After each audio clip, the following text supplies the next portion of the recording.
लेकिन कुछ लोगों के इंटरेस्ट देखें, सारे इदारे सिर्फ और सिर्फ इमरान खान को नीचा दिखाने के लिए, उसको जो है जेल में बंद रखने के लिए, उनकी एहलिया को जेल में बंद रखने के लिए, उनकी बहनों पर रात के अंधेरे में जहरीला पानी छोड़ दिया जाता है, उनको मारा जाता है, उनको सड़क पर गिराया जाता है। हमारे जो असीरान हैं जो कोट लखपत जेल में हैं, उनको जो है कैदोबंद की सोबतें बर्दाश्त करनी हो रही हैं। मजीद हमारे सहाफियों पर जो है वो कतल लगाई जा रही हैं कि खैबर पख्तूनख्वा पर एक दफ़ा फिर दहशतगर्दी को मुसल्लत किया गया है। और ये दहशतगर्दी जब लाई जा रही थी तो इसमें बाकायदा हमने सबको आगाह किया था, क्योंकि रिजीम चेंज ऑपरेशन के बाद जब हमारे लीडर, हमारे कायद जनाब इमरान खान साहब की एक जमहूरी हुकूमत को लंदन प्लान के तहत गिराया गया, तो उसके बाद हमने तमाम पाकिस्तानियों को इस प्लान के हवाले से बताया गया था कि पख्तूनों के सर का सौदा एक दफ़ा फिर हो गया है और इन दहशतगर्दों को एक दफ़ा फिर खैबर पख्तूनख्वा में बसाया जा रहा है। लेकिन उस वक्त की हुकूमत, उनके उज़रा और कुछ इदारों के अरकान या मुलाजिम वो ये कह रहे थे कि हम झूठ बोल रहे हैं, ऐसा कुछ भी नहीं है। लेकिन आज हम देख रहे हैं कि खैबर पख्तूनख्वा में कुछ जगहों पर मिलिट्री ऑपरेशंस के तहत लोगों को बेघर किया जा रहा है, जिसको हम जबरी इनखला कहते हैं। तो अगर उस वक्त जब हम बोल रहे थे कि ये लोग पहाड़ों पर है, अगर उस वक्त ये इकदाम होते तो वो नीचे नहीं आते। जब नीचे तक आ गए और तब भी हम अमन पासून के जरिए इनको बता रहे थे कि ये पहाड़ों से नीचे आ चुके हैं, अगर उस वक्त भी इकदाम लिए जाते तो ये हमारे बाजारों तक नहीं पहुंचते। जब बाजारों तक पहुंचे तब भी हम यही कह रहे थे कि देखो बाजारों तक आ गए। अगर उस वक्त इकदाम लिए जाते तो ये लोग हमारे घरों तक नहीं पहुंचते। लेकिन बदकिस्मती से जब हमारे घरों तक पहुंच गए और बंदूक की नोक पर रात को हमसे खाना खाते थे, तो सुबह ये लोग हमारे घरों तक पहुंच जाते थे कि तुमने खाना क्यों खिलाया। अगर हमारे पख्तून जिनसे बंदूक की नोक पर एक साइड पर जो लोग खाना जबरदस्ती लेते थे, ना खिलाते तो वो मार देते। जब खाना खिलाते थे तो सुबह जो है हमारे आर्म्ड फोर्सेस के, सिक्योरिटी फोर्सेस के लोग पहुंच जाते कि तुमने खाना क्यों खिलाया। नहीं खिलाते तो वो मारते हैं, खिलाते हैं तो ये मारते हैं। हम जाएं कहां। लेकिन बदकिस्मती से हमारी बातों पर गौर नहीं किया गया, सीरियस नहीं लिया गया। हमें झूठा कहा गया, हमें यह कहा गया कि ये प्रोपेगेंडा कर रहे हैं। लेकिन इनको क्या, खून तो मेरे पख्तूनों का गिर रहा है, जो बदकिस्मती से एक माइंड सेट के लिए जो 78 साल से इस मुल्क पर काबिज हैं, उसके लिए मेरे पख्तून का, मेरे कबायली का खून बहुत सस्ता है। वो हमारे खून को खून समझते ही नहीं है। हमारे पख्तूनों, हमारे कबायलों को खून को ये पानी से भी सस्ता समझते हैं, इसलिए उस वक्त ध्यान नहीं दिया गया। जब 14,000 इंटेलिजेंस बेस्ड ऑपरेशन के बाद, 22 बड़े मिलिट्री ऑपरेशन के बाद यहां पर अमन नहीं आ रहा, तो यह कसूर हमारा नहीं है, यह कसूर सूबाई हुकूमत का नहीं है, यह कसूर सियासी और मजहबी जमातों का नहीं है, यह कसूर पख्तूनों का नहीं है, यह कसूर है बंद कमरों के फैसलों का, जो हमेशा से इस मुल्क पर मुसल्लत होते आ रहे हैं। यहां पर इस छत तले स्पीकर साहब आपकी सरबराही में तमाम सियासी और मजहबी जमातें खैबर पख्तूनख्वा की, हर मकतबा फिक्र के लोग यहां पर बैठे थे। उन्होंने 15 नुकाती एजेंडा फाइनल किया, जिसमें एक नुकता यह था कि मिलिट्री ऑपरेशन किसी भी मसले का हल नहीं है। उस पर तमाम सियासी और मजहबी जमातों, तमाम हर मकतबा फिक्र के लोगों के साइन मौजूद हैं। उन्होंने कहा कि मिलिट्री ऑपरेशंस किसी मसले का हल नहीं है। इन्होंने जबरी जो है मेरे तिरा, मेरे आबाई गांव से लोगों का इनखला, जबरी इनखला किया। मतलब हम एक तरफ तमाम सूबे की अवाम कह रहे हैं कि मिलिट्री ऑपरेशन किसी मसले का हल नहीं है, दूसरी तरफ ये जो है लोगों को जबरी इनखला करने पर मजबूर करते हैं। अच्छा, उस वक्त मजबूर करते हैं जब बर्फबारी हो रही है। इस बर्फबारी में मैं चीखता रहा, मैं चिल्लाता रहा कि इस वक्त जहां पर आप मिलिट्री ऑपरेशन करने जा रहे हैं, वहां पर जानवर भी नहीं रह सकते। आपका इरादा दहशतगर्दी या दहशतगर्दों का खात्मा नहीं है। आपका इरादा है सूबाई हुकूमत को या मुझे नीचा दिखाने के लिए। लेकिन एक प्लान ये बनाते हैं और एक प्लान मेरे रब का है, और बेहतरीन प्लान जो है वो मेरे रब का होता है। जनाब स्पीकर, इन्होंने पहले इल्जाम लगाया कि स्मगलर हैं, फिर इल्जाम लगाया कि दहशतगर्द हैं। दोनों बयानियों में इनको मुंह की कहानी पड़ी, क्योंकि पूरे पाकिस्तानियों को पता है कि ये झूठ बोल रहे हैं। पूरे पाकिस्तानियों ने इमरान खान साहब की इस सिपाही को जो इज्जत दी वो पूरी दुनिया ने देखी, वो किसी से ढकी छुपी नहीं है।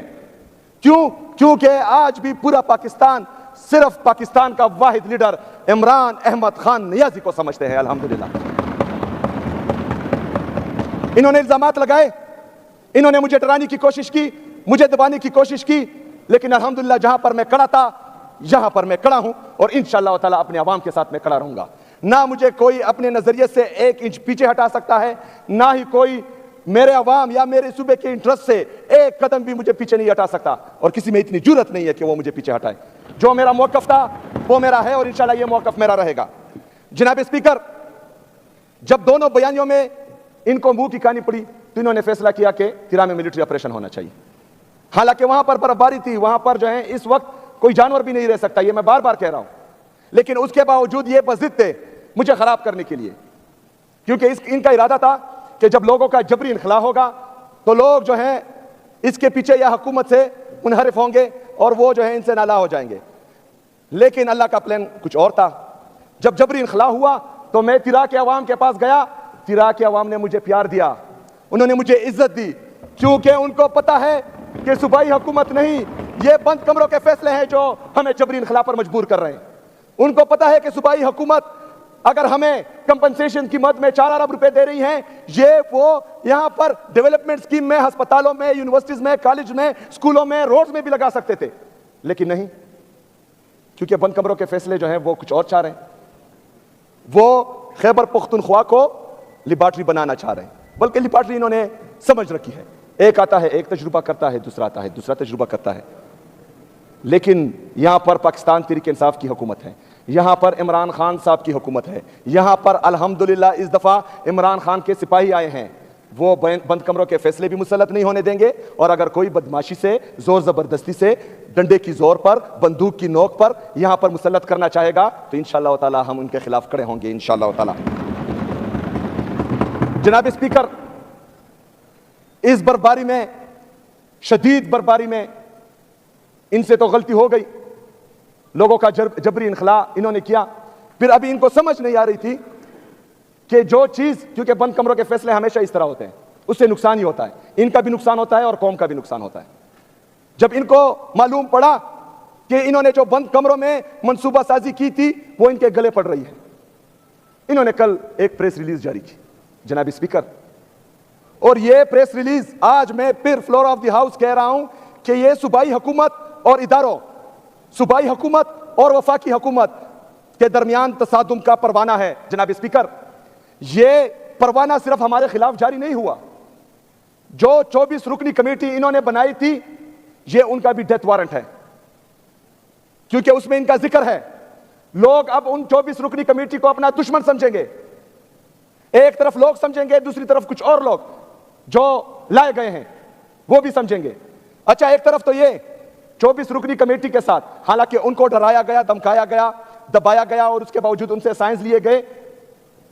अभी जो है कुछ दिनों में उनके वीडियोस भी आएंगे, क्योंकि उनको डराया और धमकाया जा रहा है कि सूबाई हुकूमत के खिलाफ आप बयानात दें, लेकिन हम उनको खुली छूट देते हैं, क्योंकि ये जालिम है, कर सकते हैं जुल्म। अगर वो फर्ज करें हमारे खिलाफ बयान देते हैं और इससे इनकी जान छूटती है तो बेशक दे दे, क्योंकि उनको मुसलसल डराया और धमकाया जा रहा है। जनाब स्पीकर, एक तरफ तो उनको मसलों में घेर दिया, उनके डेथ वारंट तकरीबन इन्होंने इशू कर दिए, दूसरी तरफ इनके जो नुमाइंदा है कोर कमांडर पेशावर और आईजीएफसी, उन पर इन्होंने अदम एतमाद का इजहार किया है। जो थोड़ा बहुत लोगों का एतमाद बहाल हो रहा था वो भी इन्होंने जायल कर दिया इस प्रेस रिलीज से, क्योंकि जितने भी जरगे हुए हैं, जितनी भी मीटिंग्स हुए हैं, इनमें बाकायदा कोर कमांडर और आईजीएफसी उनका हिस्सा थे। तो एक तरफ 24 रुकनी कमेटी जो इन्होंने बनाई थी उनके खिलाफ इन्होंने प्रेस रिलीज के जरिए डेथ वारंट इशू किया, दूसरी तरफ जो है अपने आईजीएफसी और कोर कमांडर के खिलाफ इन्होंने अदम एतमाद का वारंट इशू कर दिया। जनाब स्पीकर, इससे होगा क्या? इससे कोर कमांडर का जो ओहदा है, आज का कोर कमांडर नहीं, और आईजीएफसी का जो ओहदा है, ये कल को किसी भी जरगे में नहीं बैठेंगे, क्योंकि ऑलरेडी मैं हिदायत जारी कर चुका हूं कल कि इसके बाद किसी भी इदारे से या वफाकी हुकूमत से सूबाई हुकूमत का जो भी कम्युनिकेशन होगा वो रिटर्न में होगा, वर्बल पर कोई एक्शन नहीं लिया जाएगा। तो इसमें नुकसान यह हुआ कि जो चीजें आवाम के सामने नहीं आ रही थी, इनके लिए नुकसान हुआ, हमारे लिए तो फायदा है, तो वो भी जो है आवाम के सामने आएगी। जनाब स्पीकर, उस प्रेस रिलीज में 4 अरब रुपए का जिक्र किया गया है। जैसा कि मैं बार बार कह रहा हूं कि पाकिस्तान पर काबिज एक माइंडसेट, जो पख्तूनों को पाकिस्तान का हिस्सा ही नहीं समझते, जो पख्तूनों को पाकिस्तानी समझते ही नहीं है, यह उनके ज़हनियत की अक्कासी करता है। जनाब स्पीकर, इससे पहले जो मिलिट्री ऑपरेशन हुए थे, हमारे कबायली अजला, हमारे कबायलियों के साथ वादा किया गया था कि जिसका घर तबाह होगा उसको 4 लाख रुपए दिए जाएंगे। जनाब स्पीकर, मतलब जो सारी उम्र रुपए जमा कर करके अपने लिए एक घर बनाता है, तो एक ड्रोन आकर उसका घर तबाह करेगा, एक जेट आकर उसका घर तबाह करेगा, और वफाकी हुकूमत पाकिस्तान उसे 4 लाख रुपए देगी। शर्म आनी चाहिए इनको। दूसरी शर्मनाक बात यह है कि वो 4 लाख रुपए भी अभी तक नहीं मिले। 15 साल से वो 4 लाख रुपए भी नहीं मिले। तो एतमाद का लेवल तो यह है। दूसरी तरफ मेरे नॉर्थ वजीरिस्तान के लोग जो बकाखेल कैंप में होते हैं, उनसे वादा किया गया था कि मंथली उनको पैसे दिए जाएंगे। जनाब स्पीकर, उनको पैसे नहीं दिए जा रहे वफाकी हुकूमत की तरफ से, सूबाई हुकूमत दे रही है। 7 अरब रुपए हम दे चुके हैं। 46 अरब रुपए हमारा वो बकाया है वफाक, जो हमारे मुतासरीन को पैसे नहीं दे रहा था। 7 अरब रुपए जो है अभी हम दे चुके हैं। 52 अरब रुपए ये वफाक हमारा आईडीपीज में बकाया है। जनाब स्पीकर, ये 4 अरब रुपए ये इसलिए बार बार याद कर रहे हैं क्योंकि ये मेरे कबाइलों को कीड़े मकोड़े समझते हैं, क्योंकि ये समझते हैं कि हम इनको मारेंगे, इनको दबाएंगे, इनको निकालेंगे, लेकिन इनके रिलीफ के लिए आपने कुछ नहीं करना। मैं करूंगा इंशाअल्लाह ताला, मैं करूंगा इंशाअल्लाह ताला, और डंके की चोट पे करूंगा। मैं अपने एमपीएस का, एमएनएस का, खैबर पख्तूनख्वा की आवाम का तहे दिल से शुक्रिया अदा करता हूं कि उन्होंने इन मुतासरीन के लिए ये 4 अरब रुपए सूबाई हुकूमत की तरफ से जो मुख्तस किए गए हैं, इन्होंने ये कुर्बानी दी है। मैं दिल से आपका शुक्रिया अदा करता हूं। लेकिन इसके बरक्स जो माइंडसेट है, जो ये नहीं चाहता कि कबायली नौजवान इस सूबे का वज़ीर आला बने, एक माइंडसेट जो ये नहीं चाहता कि कबायली नौजवान या कबायली लोग मेन स्ट्रीम में आए, जो ये नहीं चाहता कि मेरा कबायली नौजवान पढ़े लिखे वो कामयाब बने, उनके मुंह पर तमाचा है, और ये तमाचा मैं इंशाल्लाह बार बार मारूंगा इंशाल्लाह। जनाब स्पीकर, एक दफा फिर इस फ्लोर से मैं बंद कमरों के मुनसूबा साजों से यह कहता हूं कि अगर हम तनकीद करते हैं, अगर आपकी पॉलिसियां बार बार नाकाम होने की वजह से हम इससे दिल बर्दाश्त हो गए हैं, तो हम दूसरी तरफ हल भी देते हैं। हल यह है कि सूबाई हुकूमत को, तमाम सियासी और मजहबी जमातों को, यहां के स्टेक होल्डर्स को, मशरान को, इनको साथ बिठाएं, पॉलिसी बनाएं। वो पॉलिसी मुस्तकिल और पायदार अमन में कलीदी किरदार अदा करेगी। क्यों बजिद हो, क्या मसला है? क्यों ये सोच आप तर्क नहीं करते कि मतलब आप ही हैं, बाकी कोई समझदार नहीं है? अगर आपके एडवाइजर या आप समझदार होते तो आप कल की प्रेस रिलीज निकालते। आपके पॉलिसी वैसे भी नाकाम है, आपके एडवाइजर्स भी बेवकूफ हैं, पता नहीं कौन आपको ये मशवरे देते हैं।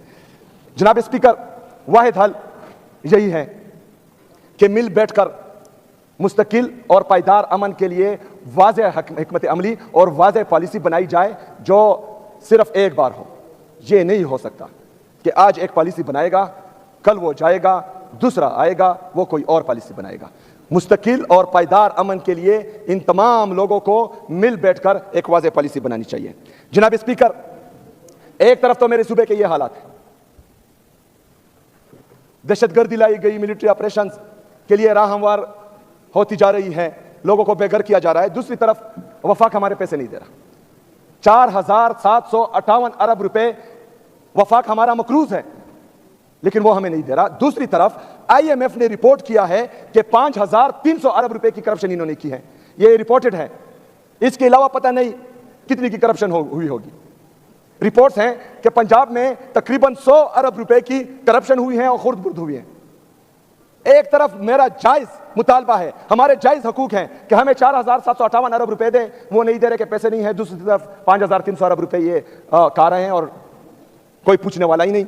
जनाब स्पीकर, इसके साथ साथ जो मईशत के हालात हैं, जीडीपी ग्रोथ दिन ब दिन नीचे आ रहा है। हमारे बैरूनी और अंदरूनी कर्जे तकरीबन 80,000 अरब रुपए तक पहुंच चुके हैं। जनाब स्पीकर, 80,000 अरब रुपए, हमारा टोटल जीडीपी 1,12,000 अरब रुपए है। हमारे टोटल कर्जे 80,000 अरब रुपए हैं। इसमें बैरूनी कर्जा 36,000 अरब रुपए है। हमारा तिजारती खसारा तकरीबन 15 अरब डॉलर से बढ़ गया है। हमारे फॉरेन रिजर्व 20 अरब डॉलर हैं। इसमें आपके बाहर के दोस्तों के पैसे हैं, के डॉलर्स हैं। अगर वो आज वापस ले लें तो आपकी डॉलर की कीमत 280 रुपए से बढ़कर 400 रुपए से बढ़ जाएगी। इसका मतलब यह है कि 36,000 अरब रुपए का यह कर्जा आपके 50,000 अरब रुपए क्रॉस कर देगा।